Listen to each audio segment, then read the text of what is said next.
Oh, yeah. So, hello, ladies and gentlemen, boys and girls. It's Philip Wilkerson back with a special episode. This is a live episode of the Positive Filter podcast. I'm joined by a good brother Stephen King Jr.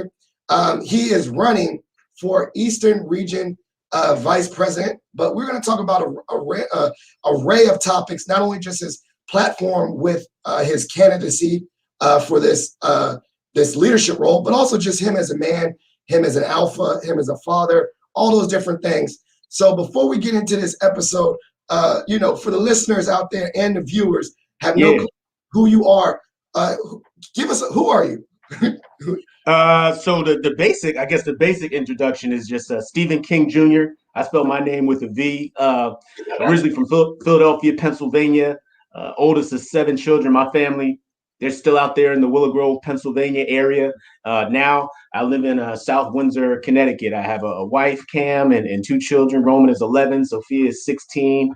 And, now we just in the cusp of this race. I mean, there's a whole bunch of other stuff, school and academics and all that type of stuff. But I figure as this progresses, we'll probably step into all of that stuff. Yeah, that's great. And so for those, as you said, we might have some viewers and listeners that are not familiar with the greatest fraternity in the world. Right. Can you bring us back to your journey, how you became a member of Alpha Phi Alpha Fraternity Incorporated?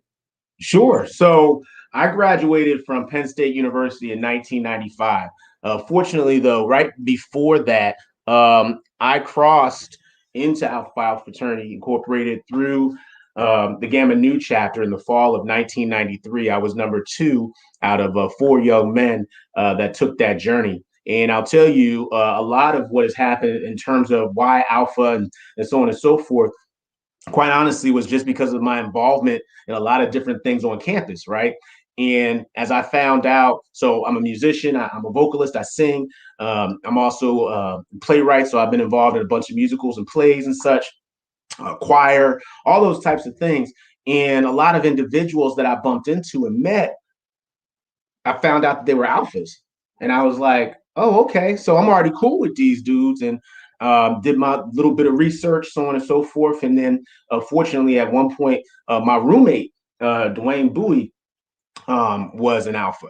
And so I was asking them all types of questions, and then next thing you know, I get an invitation to come check it out, and what's it called, Smoker, and we kind of showed up at that, and they gave us the history and all the famous alphas and all the brothers that were on campus and so on and so forth.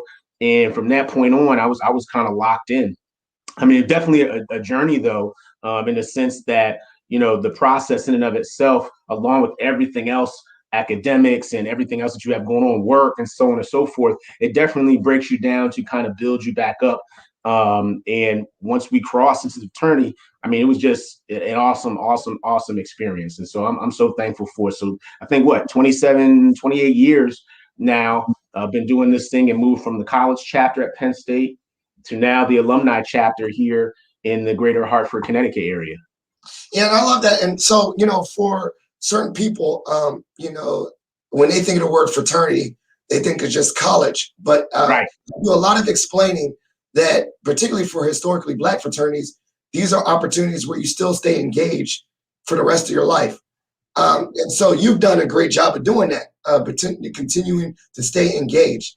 And so can you take us back to this early journey when you graduated college? Yeah. What in your mindset said, this was not just college days swiftly passed. This is something I want to continue to do for the rest of my life?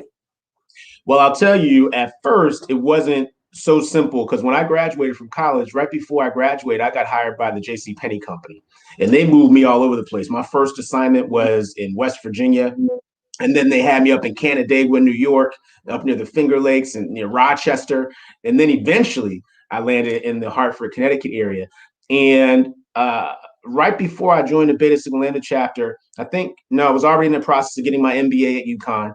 But I think the thing that attracted me the most was when I bumped into men on the street and through other types of things. Obviously, I looked it up to find out where, if there was a local chapter, but they were just cool dudes.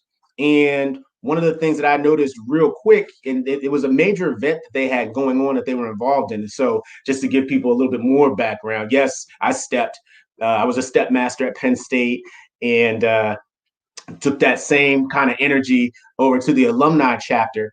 And a lot of the cats at that particular time, they had a step team that was from like brothers from Bridgeport all the way up to Hartford and in Springfield, Mass, and but UMass too. That's right. And got involved with them, and then that camaraderie is really what kind of roped me back in. And I just said, okay, now let me just get involved, full throttle. And that's when I became involved in certain committees, certain activities. But I will tell you that in anything, especially in Alpha, it's really all about the relationships that you build. And I think that that's probably one of the biggest connectors in the transition from college to alumni chapters, is having that relationship and building that relationship so that when you do make that transition, you're already familiar with the brothers in whatever new location you're going to be in. Yeah, so like I mean, one of my observations, and this is just anecdotal, so this is not, in regards to numbers, but what it seems like with alumni chapters is that a lot of people get engaged if they're young, right out of college, and get engaged, or they're also a little bit more seasoned. But there's this middle ground where it's very difficult. And I'm speaking from also my current experiences of young men who are starting families, young fathers. Right. How would you suggest that that middle area of middle-agedness or whatever, how do they stay involved and stay engaged? Well, I would suggest, and it really comes down to your family component, I would think. If we're talking about, say, somebody that's, I don't know, recently married, or they have a child or two, this type of thing of ours it is a commitment. It's not, we tell people all the time, the process to become an alpha is nothing in comparison to the expectations after you are an alpha. So, everything that you might do to become one pales in comparison to, again, the expectations of once you get your letters, once you're now a brother of Alpha Phi Alpha Fraternity Incorporated, the expectations of you developing leaders, the expectations of fulfilling our mission statement is huge. And so that's when the real work begins, right? And so I would suggest to anybody that's interested, especially from that middle ground, they didn't do it in college, and yes, they might want to join from an alumni standpoint or whatever, but they're in that in-between stage where they maybe just first got their job or something to that effect, that they really need to think about the timing that they have. But more importantly, again, if they are married or have children, just the time component. And again, I would suggest to you that it is all about the relationship piece. If you have relationships with the men that are part of the chapter that you want to be a part of, then that'll help you tremendously, because we've all been there to a certain extent. And so we're not going to do or say or force or anything like that that's going to put you or your family or anything like that in jeopardy, if you will. And by that, I mean, you're not going to sacrifice your family to become a brother of Alpha Phi Alpha Fraternity Incorporated. That's not what this thing is about. Our mission statement is all about developing leaders, promoting brotherhood, academic excellence, and service to our communities. And so when you combine all of those things together, a family is just a huge component of that. And so if you have that piece, that family piece, and that's solidified where your significant other says, hey, go ahead, then that's the opportunity that you want to kind of go after at that particular point. Yeah, so I had to give a random plug and shout out to my wife that was okay with me with the green light, because I did it while she was pregnant with our second son. So I'm still paying for that. Yeah, exactly. So, shout out to Maggie Wilkerson for letting me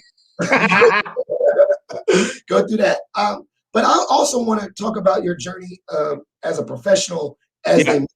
So, as you spoke to it earlier about young professionals, right? Yeah. As they go through their journey of their career, but then concurrently through alpha leadership. Can you take that journey of how you kind of like advance your career, but concurrently still staying engaged and not just being a normal brother of alpha, but also, and when I say normal, I meant like particularly seeking out committees and roles, like, because you could just focus on your career and just meetings and just kind of be your due paying member, or you can see leadership. So how did you, trajectories at the same time. Well, it's interesting because there are different types of alphas, right? You have your worker bee alphas that just really just put in, the work of alpha. You have your dues paying, as you just suggested, where they just, they pay their dues and they're brothers of the fraternity. You have your license plate alpha, your para alphas. I like to kind of say, everybody has their own niche or their reason for why they became an alpha. And once you appreciate and respect that, that's when we, like even my slogan as I'm running for Eastern Region Vice President, that's when we advance as one, because you recognize that everybody is not in this thing of ours for the same reason. And so when you find out what that reason is, then you can exploit that reason in a positive way because they want to do the work of alpha because it fits in regards to what they wanted to do to begin with. That being said, in regards to climbing the alpha ladder, if you will, while at the same time corporately, I think it's timing. It's timing in the sense that you have to recognize where you want to prioritize your efforts. For example, I remember even when I first started to do certain pieces of committee works, like when I created the Hartford Step Off Classic, which was a big deal for us here in the greater Hartford area. Shout out to the cats that helped me with that. Eli Oliver, Kareem Newland, and Shante White. I had to plan around my job, but at the same time, when I knew that this event was coming and I was going to be putting in that work, I had to make sure that I had, doubled up on my corporate efforts.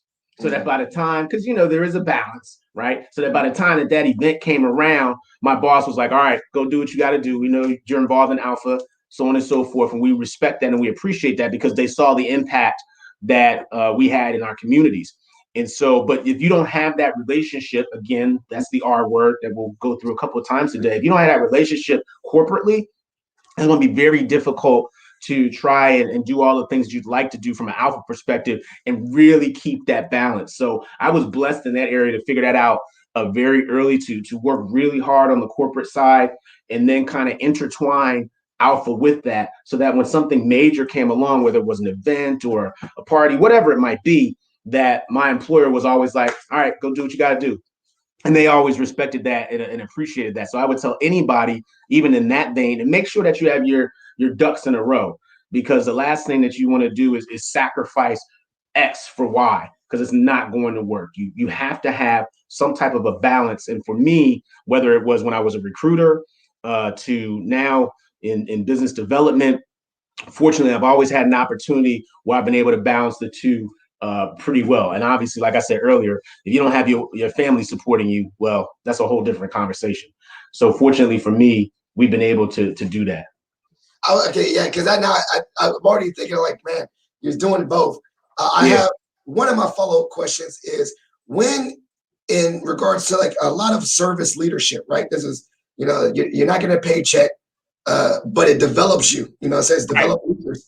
When did it dawn on you that a lot of this time that you're investing in a service-oriented organization such as Alpha started to bleed over into the skills of your normal 9 to 5 and said, wow, these things that I was doing is really contributing to me in other areas of my life?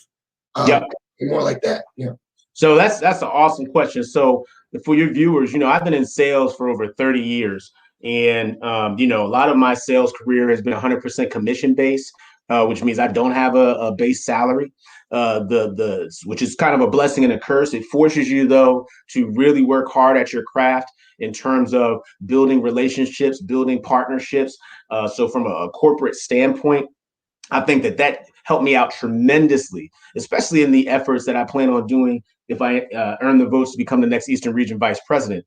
I think that when you have to reach outside to help inside, and for me on the corporate side, obviously if I got bills to pay with the child, 2 children and a wife, then I have to make sure that the services that I provide, anybody can buy a pencil. That's not the point. People, when they purchase something, it's all about, again, a relationship. It's about, well, we trust Steve. We know Steve. We know if Steve says this, then it's going to happen. And if it doesn't happen, we know that he's going to make it right with us, right? And so those skills that I had in the corporate world in regards to Alpha helped me tremendously, especially when I'm coming up with programs or events you're talking to everyone from, say, a regular college student, and I use that loosely, a regular college student, to children, to C-level. And when you're talking to C-level, you have to have real quickly to recognize the company that you're in and handle yourself accordingly. And from a sales standpoint, fortunately, I was blessed to have learned that very early, even as a recruiter.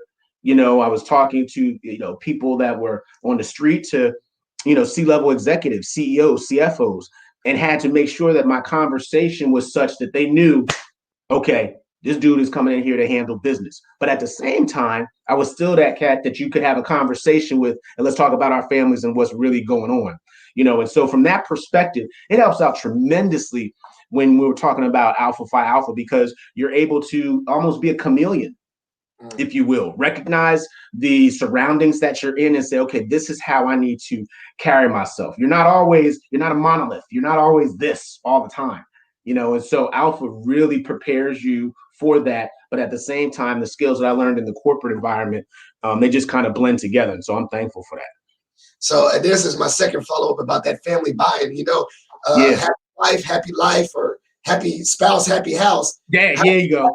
How do you get that buy-in from a significant other when they're like, okay, you are spending time outside the home and something that you are not getting paid for.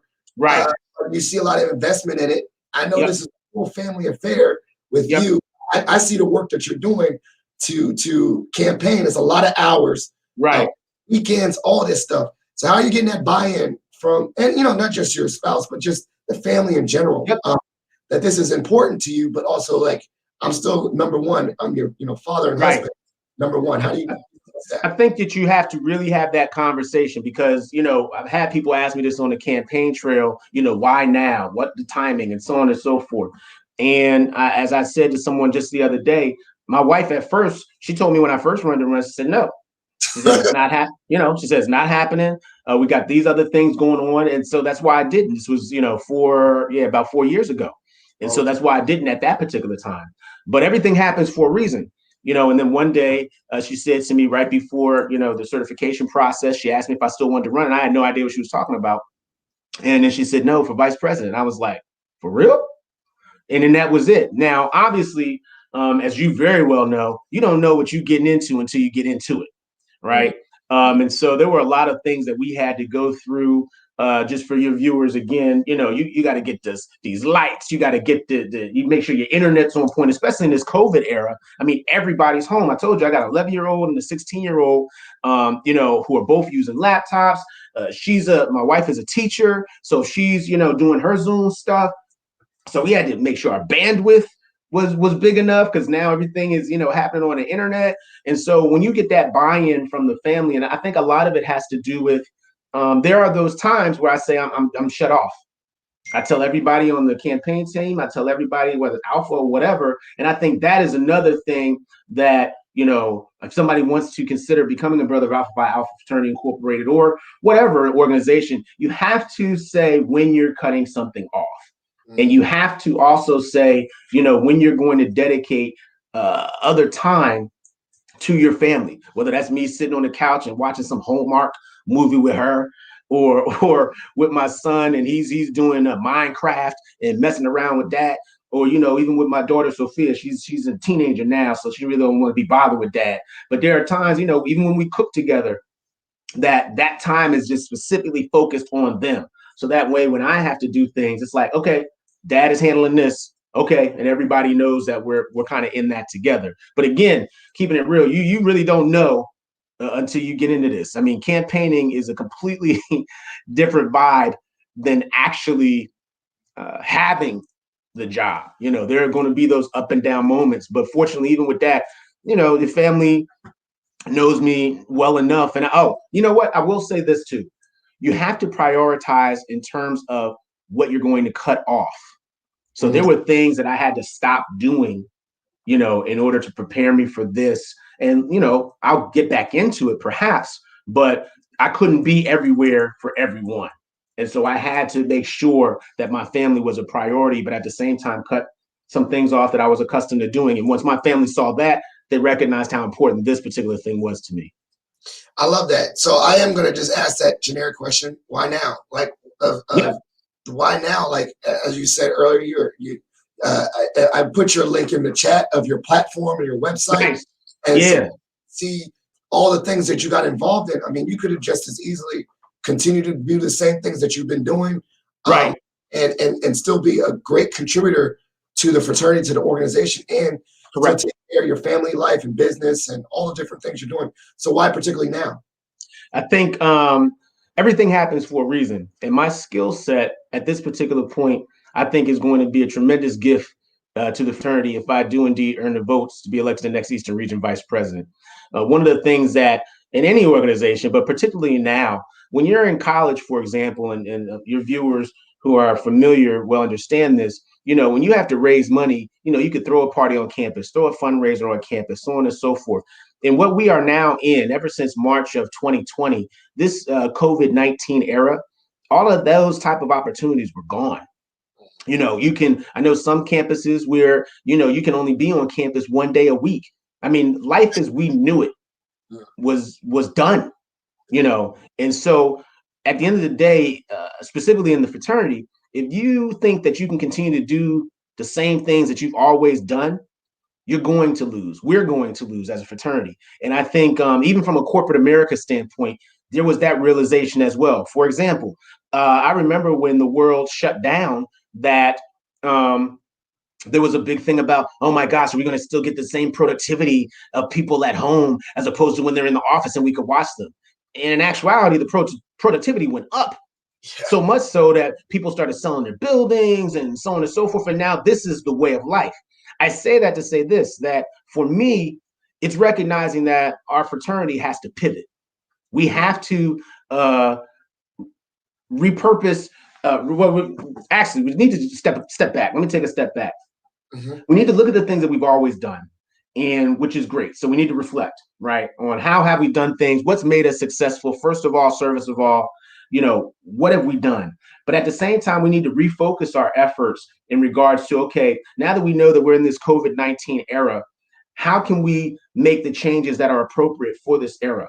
And then once we do that, then we can repurpose the way in which we do things. We can say, okay, we used to have our meetings all face-to-face.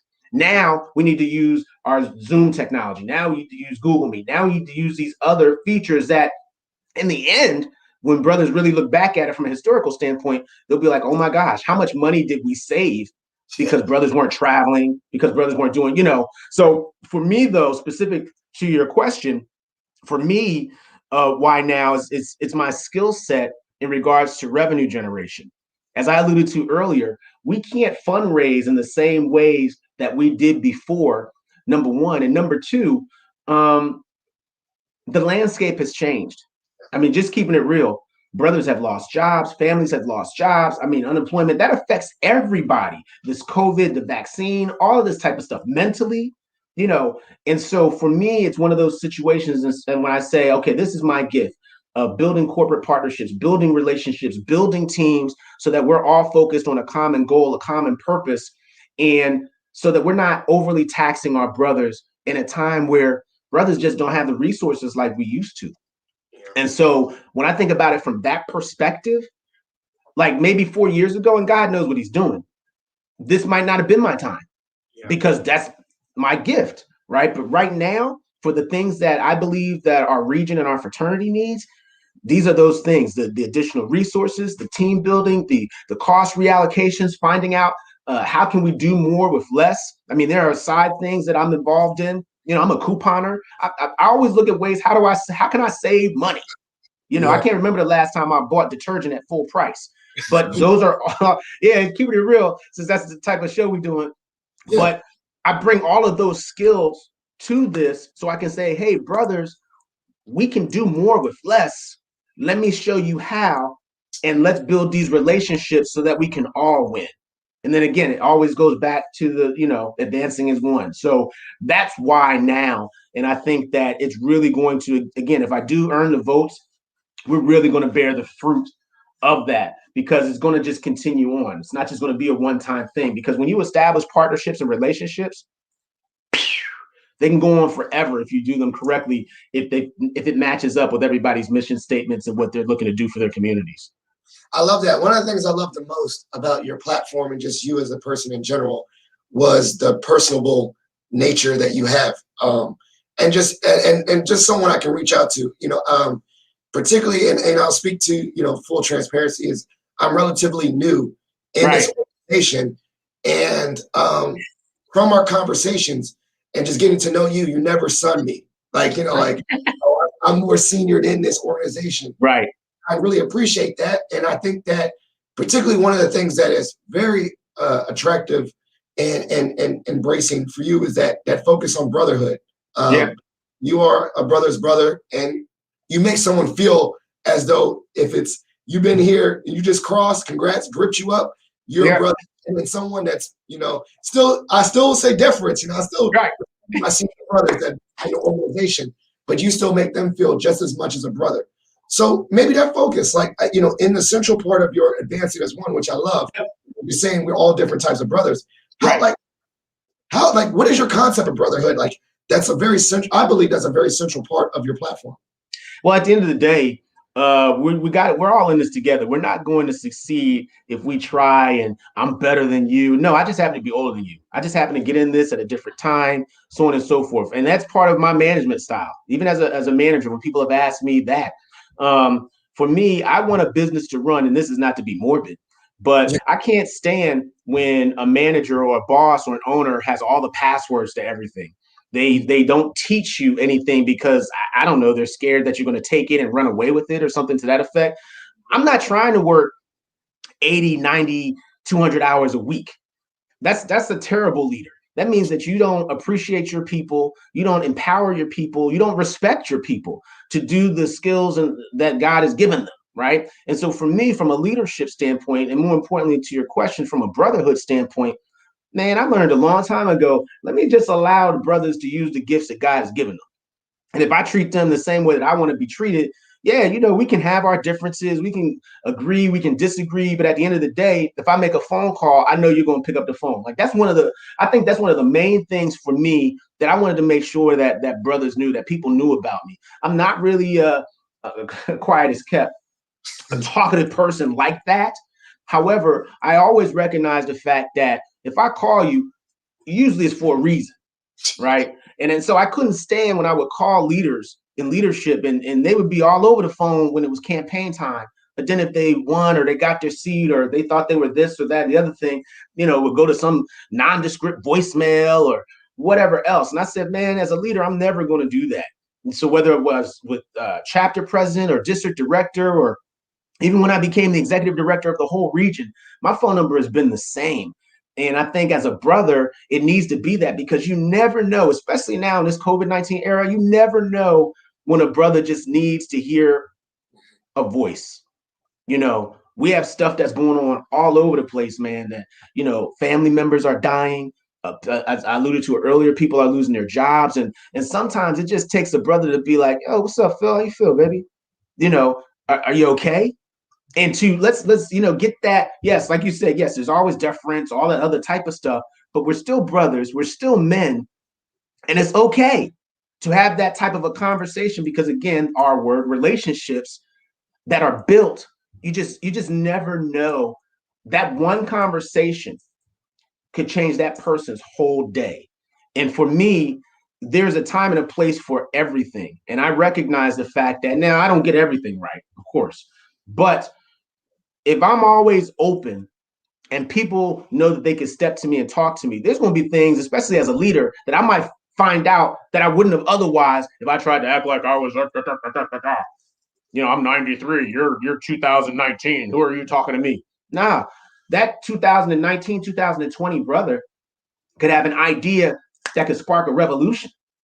But if I kept myself closed off, I would never know that, and so, and more importantly, that brother could have something that he's going through that I could say, "Hey, come on over here, man. Let's talk for a minute." "Oh no, you're in this position." "No, I'm Steve. I'm your brother. Let's come talk." Now, are there times that I need to carry myself a different way? Of course. But you got to recognize those moments. And it doesn't serve anyone, in my opinion, any purpose, because you just never know, number one, who someone is, and you never know how the way you treat somebody might come back at you. And so I try to treat people the same way I want to be treated. If I call you, pick up the phone. If I talk to you, just say, hey, what's up? That type of stuff. And so that's the same kind of energy I like to give to the brothers. And I'll keep it even more real. I recognize very early on that when you give cats that type of an energy, they're going to be willing to do whatever. They'd be like, yo, Steve's my man. If he asks me to do this, hey, babe, hey, I got to do this for Steve real quick. Because I extend that same relationship to people's significant others. I always say hello to somebody's significant other. Always say hello to somebody's kids, because I recognize, even in JCPenney Company, very early, if you treat the people that support your people with the same respect, everybody's in it together. And so from that, those are a lot of the reasons. And that's, again, why I say advancing as one. If we're all in it together, we're just going to take off. There's nothing that we're not going to be able to do, because everybody's going to pull their weight. And if somebody falls, I'm going to be there to pick you up, because we have that type of a relationship. I'm very curious. Obviously, put on your crystal ball hat. This is coming up in April, and then you got to hit the, we're going to speak it into existence. You are our Eastern Region Vice President. Awesome. What is some of the things you want to do in the first 100 days of your office? Like, this is something we need to, like, as soon as I say, I swear in, I want to accomplish this. What is some of those things you do? So one of the first things, and anybody, and I know we're going to have a cross section of viewership, but if they go to the advancingasone.com website and they look under the Alpha Path and they see the different pieces of the strategic plan, there's three core areas of focus that we're going to be about. One is the brothers, and helping the brothers and chapters that are in crisis, right? And we've already kind of discussed that. We have chapters that are losing membership. We have brothers that have lost jobs. We have brothers that are mentally just in a place where they don't know what's going on. They're overwhelmed because of this COVID-19 era.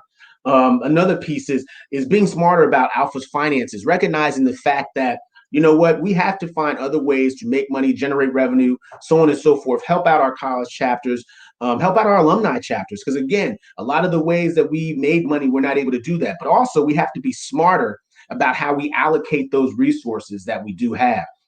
The third one, and this is probably one of the biggest, especially now more than ever, is the growth and sustainability of our college chapters. We have to make sure we're a college organization. That's where we started. We have to make sure, because those brothers are our most valuable asset. All the brothers are, but especially our college brothers. We have to make sure that we have a plan in place that not only helps them to be successful, and that's going to be my job as the Eastern Region Vice President, right? To take some of the pressure off of them so they can focus on their academics, and they can also focus on their brotherhood bonds and make sure that they're able to not only grow, but more importantly, sustain those chapters. But if you look in regards to, say, the first 30, 60, 90 days, one of the first things that I plan on doing, and we've kind of already started this, because I don't believe that you start on day one. I think, as you said, you speak into existence. And so I reached out to our treasurer of the region. I said, look, I need the finances. I need to see where we're at so that I can put seed money and so on and so forth into these other things to help our brotherhood now. Because that's one of the biggest things that I can't implore enough. This isn't a popularity contest. This is what, as the Eastern Region Vice President, what can I do to cure the ails of our brothers now? Not months from now, not years from now. We have brothers that can't eat for whatever the reason. We have brothers, again, lost a job. I mean, it's a whole host of stuff. So for me, it's in this first 30, 60, 90 days, what can I do right now to make that happen? And so one of the first things is the Eastern Region cost study. If you look under promoting brotherhood, it's right there, looking at, okay, where have we used our resources? How can we reallocate those resources? And what are some of the things that we've been paying on that we don't need to anymore? We have to take advantage of our technology in ways that we haven't done before. We're not traveling as much. So even those budgeted line items, how can we reallocate those funds? Another piece, and this is probably one of the biggest, and they all intertwine, but it's like the Eastern Region Convention restructuring plan.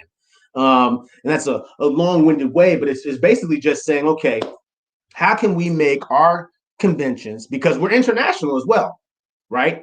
How can we make them more equitable for everyone? Every convention doesn't have to be, $500 in a registration. How can we take it back to basics? Again, if we try to continue to do the same thing that we've always done, we're going to lose. And so for me, it's doing the things that I can put into place now so brothers can say, wow, he really helped me out right now for what I'm going through. Because if I do it now, it's going to allow us to build for the future. I can't just think future. We have to do something now so that we can help. So if a brother says, I'm hungry, okay, I'm not going to say, okay, what supermarket you want to go to? No, here's water, here's bread, let's eat, get your sustenance up, and then we can do that other stuff. And so for me, those are some of the 30, 60, 90-day type of situations that I plan on making happen right off of the rip. And probably one of the most important things is just finding out what brothers want to get down, what brothers want to be involved to make changes, because we're going to have a lot of new brothers that are in our fraternity and in our region with a lot of new ideas. And I can't wait to really siphon off some of that energy and say, okay, how do you think we could tackle this issue? And boom, if we, again, I can't say it enough. If we keep trying to do things the same way we always have, we're going to lose. And we're supposed to be first of all.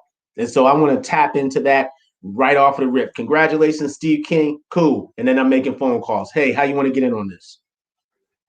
I love that. So one of my other questions that came in my mind, obviously we'll have some listeners and some viewers that are external to the house. Yes. What are the ways that you plan to engage with people? As I say, they don't really care nothing about no alpha. Right. And they want to, leadership or things that's related to the Eastern region. How do you, just some of your ideas of engaging, I guess we call it external stakeholders. Yeah, the community. The community. Yeah, that's it. So, the community. Yeah. So from that perspective, we just do some of the same things, not some of the same things, but for example, when the coronavirus hit, one of the things that our chapter did locally, which was a great idea from our chapter president, Tyron Harris, is he had movie days where he literally rented out drive-in theaters. And we just told the community, because, very early on, nobody knew what was going on. All we knew is that we couldn't leave our house. And so we said he came up with a plan. He rented out a movie theater, a drive-in parking lot, the whole nine. And he showed Black Panther. He showed a whole bunch of movies that, we might have seen. However, it was just come out, get out the house, stay in your cars. We went out to a local vendor, got a whole bunch of popcorn and all that type of stuff, and masked up and went out to people. And that's another way we raise revenue. But it also kept the community involved. It said, while nobody knows what's happening, let's come up with new ideas so that we can still stay engaged with everybody. And so from that perspective, that's one of the things that I think we also need to do is be okay with duplicating efforts to help the greater cause, right? And so for those individuals that fraternity, that's one of the things for us is just staying engaged, even when it comes to going back into the schools when we're able to. I mean, we've been able to do it via technology where we still read to kids. We've had virtual schools that we're helping with children. And we have brothers that have virtual opportunities where they're, prepping kids for the SATs and so on and so forth, STEM programs. And so it's really doing those things, advertising them, saying we're still here to help our community. And then at the same time, advertising and marketing it after the success that we've had that'll remain and keep us all engaged. So it's going to be those type of ideas that are not just me. We got brothers everywhere, as you very well know, from Pennsylvania to Virginia to Delaware to Baltimore to Jersey. And so, again, our international brothers as well that are doing a lot of great work in their own communities. Even from a national program standpoint, whether something is gender-based or race-based or whatever it might be, it's still staying engaged with just new ideas for how we can continue our relationship with the communities that's around us. I love it. So we're hitting a good point of the podcast. I like to say this is called Shot for Shot.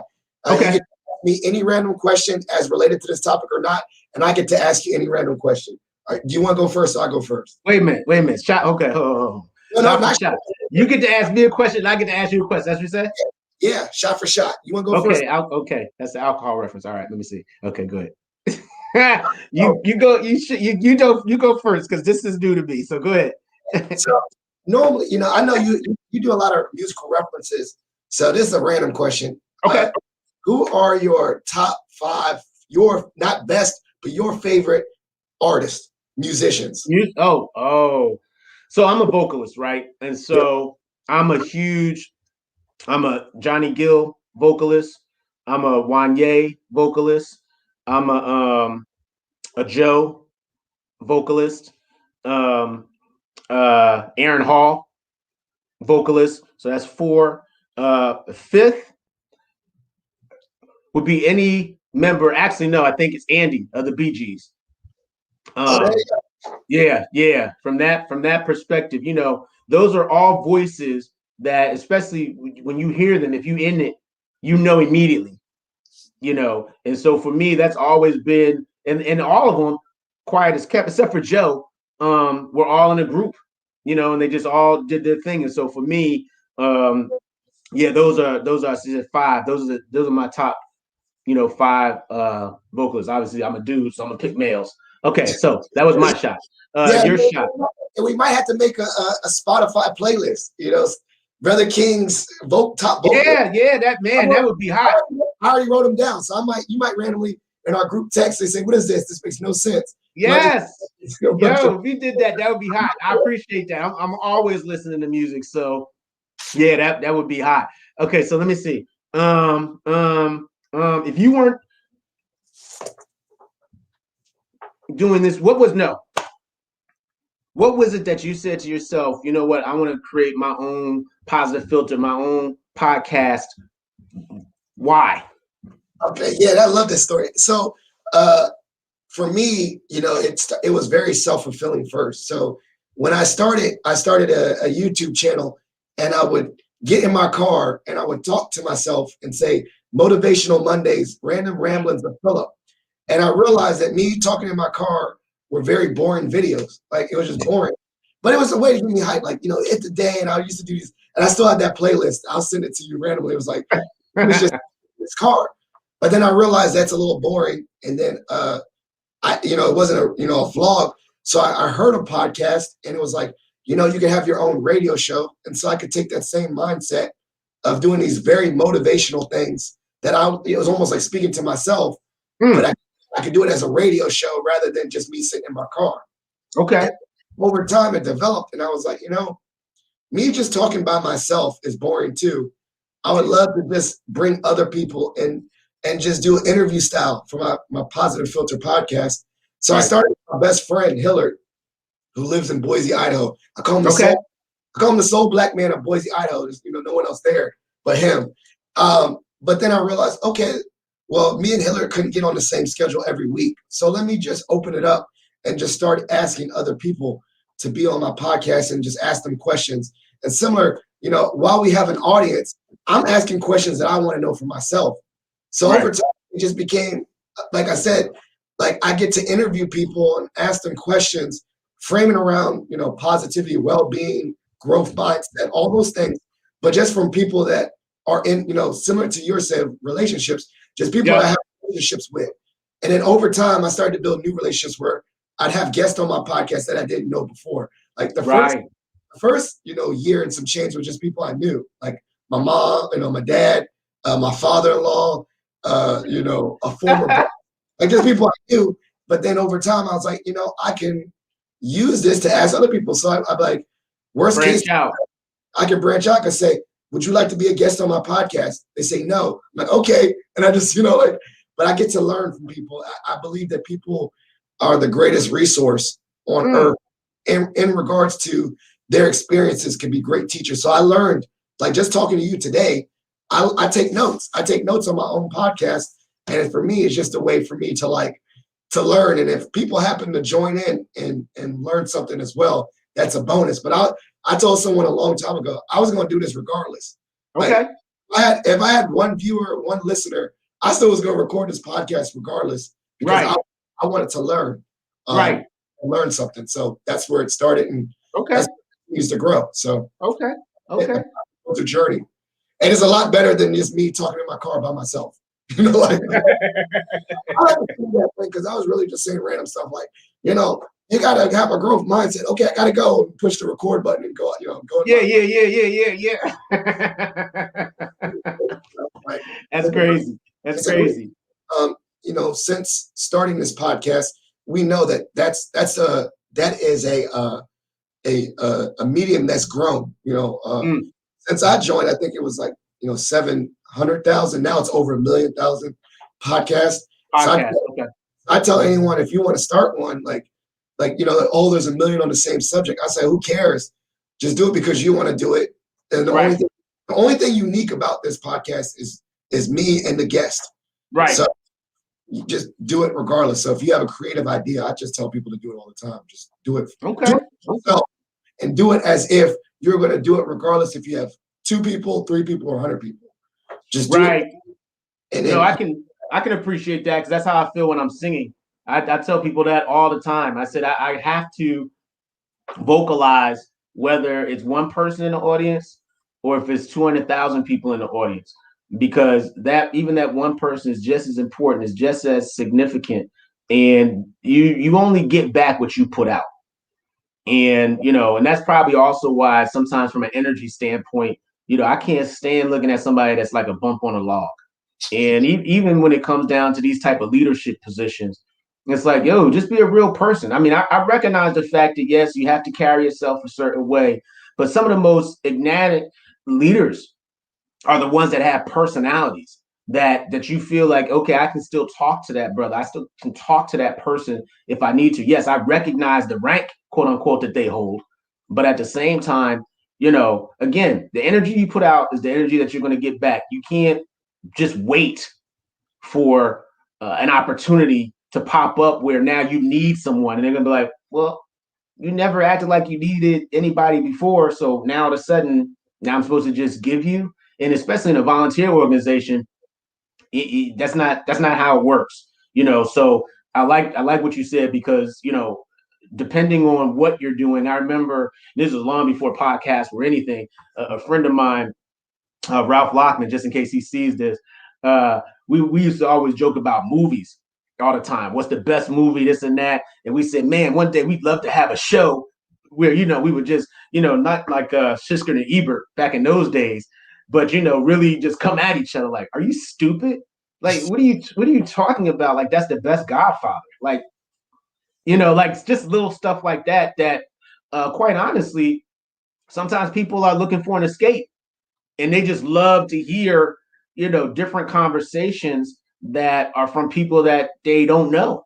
Like, oh, wow, other people think this way, or so on and so forth. And so even in regards to, our platform, that's one of the things that I said we're going to do is we're going to have a podcast that, is a video series. Why? For one of the biggest reasons is so that we can, I'm a big archivist. I got pictures going back forever. Why? Because, eventually people are going to want to know from a historical standpoint. And I think that even in this era, especially if I earn the votes, that, podcasting, setting up video series where people can see, say, for example, how to interview. Like right now, that's one of the biggest things. We have so many people that are unfortunately out of work that the competition to get a new job is crazy. Yeah. And so if we can help brothers and people in the community, but obviously brothers, to get new opportunities in a different era, whether it's using LinkedIn, usually the technology that we have, let's set those things up so that, say, for example, if Wilkerson misses it, he can still say, oh, shoot, there it is. That's because that's the beauty of the podcast. Yep. You can go back to a date, play it, and say, oh, okay, got it. It's not one and done. It's ain't Clubhouse. So, from that perspective, I'm excited to use that piece of technology. So obviously, you already know you're about to be part of that. But it's doing that for our brothers as well in a way that it hasn't been done before. We don't always, unfortunately, we're not able to get together like we used to. So how can we pivot so that we can still learn, still add value to not only our brotherhood, but also to the community around us? But again, going back to the original thing, yeah, I'm the same way. Whether it's one person or 200 people, You got to give them what they want, like James Brown would say. Give the people what they want. And the last thing I would say too, and maybe this is all professional organizations, but I said this a long time ago that the intellectual capital that we have within our fraternity is crazy. And the reason why I say that is that, like you said, archiving is like, if you just sat down and had a conversation with the senior brother and tapped into their life experience, I mean, it's great. But they, right? Right. That knowledge is evergreen. So some of the topics that you talked about today are very timely to your candidacy, right? Right. So some of the things is related to your candidacy. But we also know that some of the gems, and I'll say that, the jewels maybe that you dropped today are timeless. Like talking about relationships and all that stuff. Right.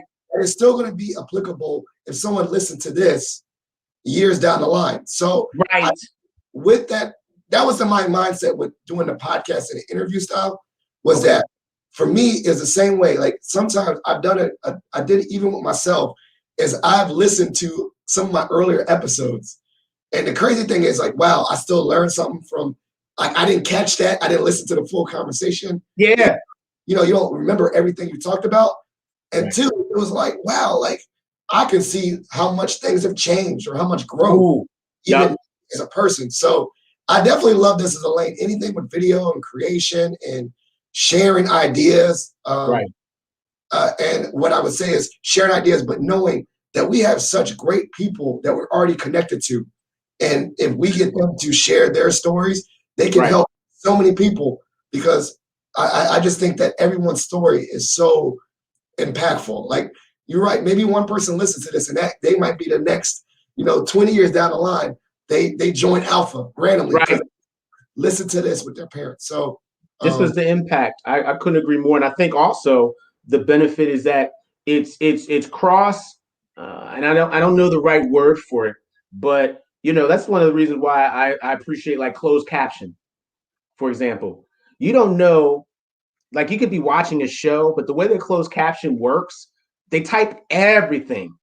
And so you might have missed that cough if you're like into a whodunit movie and you're like, somebody just coughed? I didn't even hear that, right? And I think that these types of formats allow for, say, for example, somebody that's hard of hearing or deaf. You can set it up so that, oh, wow, okay. And they can read those types of things. Or say, for example, you send this overseas for the international, like they can see it too. There's just so many pluses as opposed to, and especially when you archive or canonize it, it's like, wow, that's what they were going through, back in 2021, son of a gun, and even for us where, I'm, and I learned this a long time ago, for a variety of reasons. Everybody has a fantasy about their past.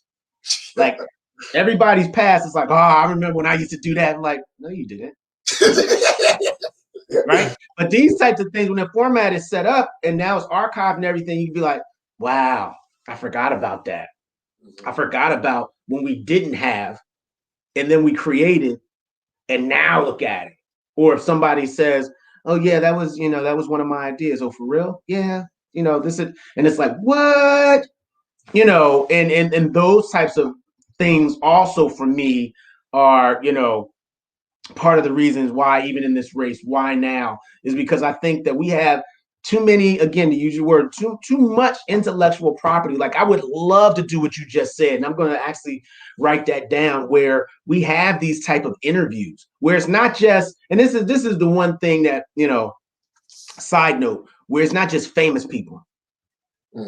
It's that regular cat that came through crossing, 1977, 1963, whatever. And he talks about his journey and all of those things. And dare I say it, talk to the significant others, talk to the kids and those types of things, especially when you are celebrating certain moments and you bring that back out, dude.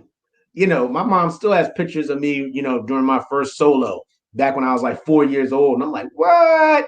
And so these type of formats and what we're doing now, I think, are going to bring even more value to our brotherhood, more value to our community when we show this is what it was like during this election or that, or this is what we did and this is the impact. Wow, for real, y'all actually did that? Like, how awesome is that? And then when you have that additional perspective from just a regular dude, regular female, that's saying this is how I feel at this moment,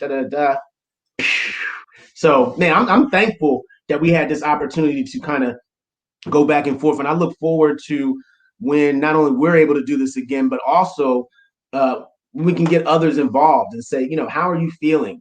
So that we can move forward, we can advance. So we can say, oh, okay, this is where we were, we heard, and this is where we want to be.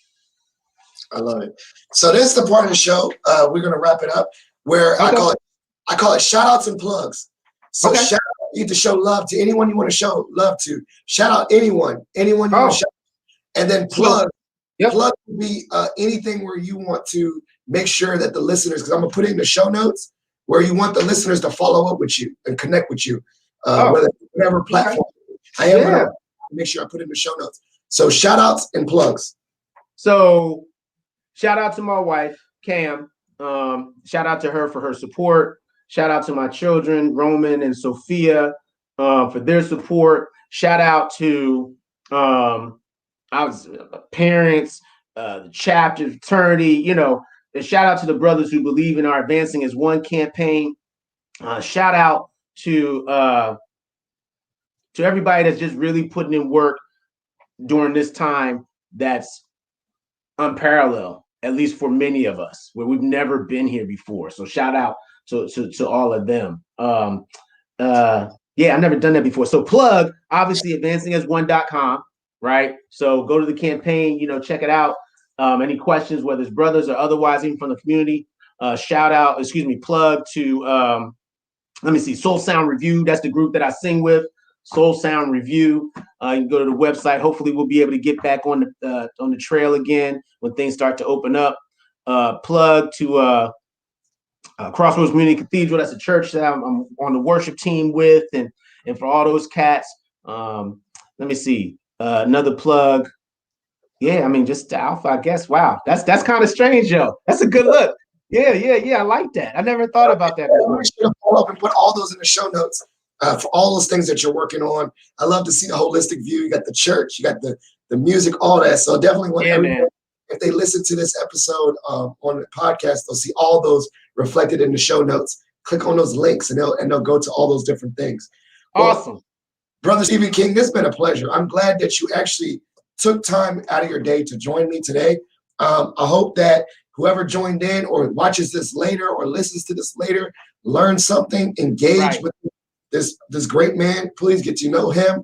Yes. This is just great. And so, as I said earlier, for those that are, may have missed this will be recorded. And so you will be able to listen to this on all the platforms, Positive Filter, Google, Spotify, iTunes, all that. But then you'll also be able to watch this on YouTube and on the Facebook page later. So don't worry, you'll be able to see all this information. So this is great. Please continue to do big things together. Dance as one. I love that. We shall do that. We shall be uplifted together. And thank you so much. You got it, man. I'll talk to you soon. I appreciate you having me. Obviously, we're going to be talking soon. Whatever. You ain't going nowhere. I'll talk to you.